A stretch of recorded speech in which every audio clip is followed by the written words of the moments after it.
The displacement x in meter of a particle of mass m kg moving in one dimension under the action of a force is related to the time t in second by the equation t is equal to square root of x plus 3.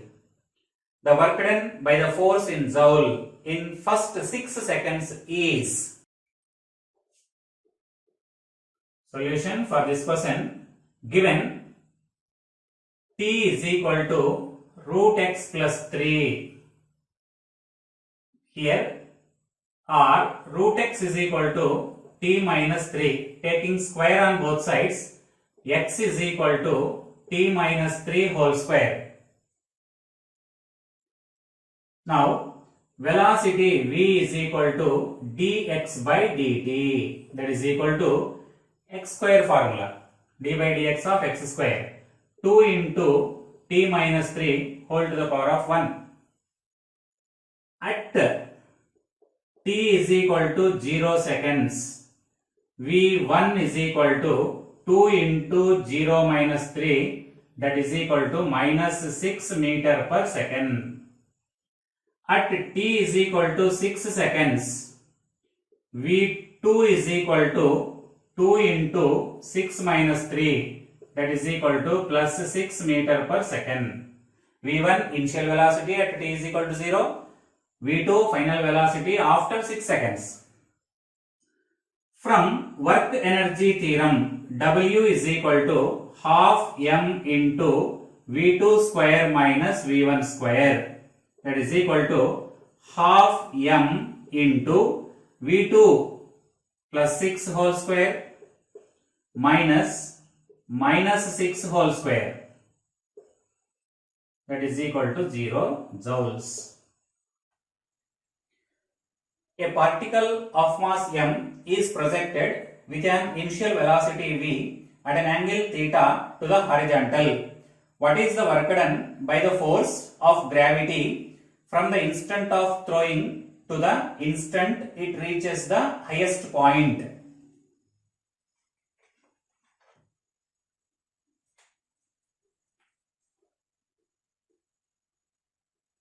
Solution: as per the question, when a particle is projected with certain initial velocity by making an angle theta with horizontal, so at the point of projection velocity is v, horizontal component v cos theta, vertical component of velocity v sin theta. When the particle reaches to the maximum height, v sin theta, that is vertical component, becomes 0.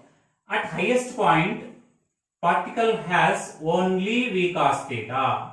So now in this case, while moving from the point of projection to the highest point, we should find out the work done. So in this case, initial velocity at the point of projection is v, final velocity at the highest point is v cos theta. According to the work energy theorem, W is equal to half m v square minus half m u square, or that is equal to half m into v is final velocity, that is v cos theta whole square, minus u initial velocity is v, so v square, that is equal to half m into v square cos square theta minus v square.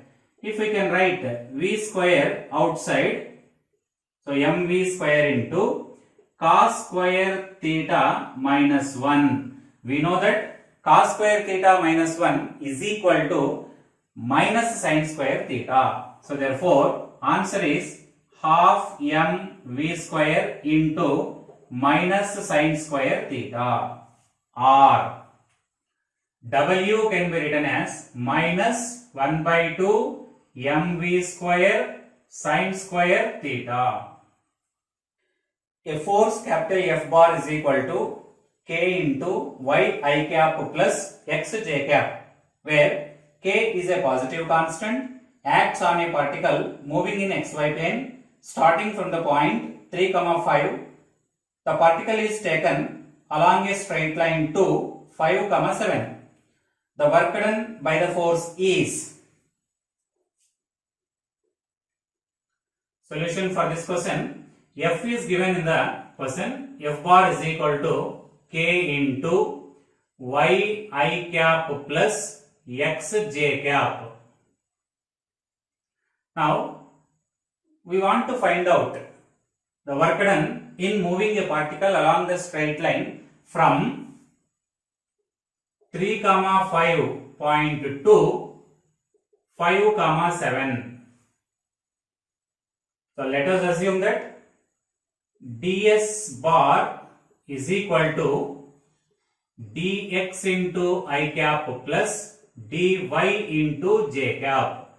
For small displacements, work done dw is equal to f bar dot ds bar. So that implies dw is equal to dot product ky dx plus kx dy. I coefficient into I coefficient plus j coefficient into j coefficient in both the vectors. Now, or that implies dw can also be written as k into y dx plus x into dy. Let us now take one assumption here. Let p is equal to x into y. Differentiating this p by UV method, we can write it as dp is equal to y into dx plus x into dy. Now this y into dx plus x into dy replaced with dp. Therefore, dw can be written as k into dp. Or w is equal to integral k into dp. W is equal to integral k into dp. That is equal to k into integral dp. But here limits are there. 3, 5 to 5, 7. Let us take here x coordinate, y coordinate and p value. If x is equal to 3, y is equal to 5, p becomes 15. If x is equal to 5, y is equal to 7, p becomes 35. Now, lower limit is 15 and upper limit is 35. So that this can be written as w is equal to integral 15 to 35 k, you can write outside dp. Integral dp is equal to p, that is equal to k into p limits 15 to 35, or w is equal to k into 35 minus 15, that is equal to 20 k joules. In the shown diagram, mass capital A is small m and that of B is 2m. All the surfaces are smooth. System is released from rest with spring unstretched. Then the maximum extension xm in the spring will be. Solution for this question. So in the diagram, a spring is attached to a fixed support and a block A of mass m, and then another block of mass B, mass of B is 2m. Here over a frictionless pulley, this diagram is given in the question. In this case, when the spring is unstretched condition,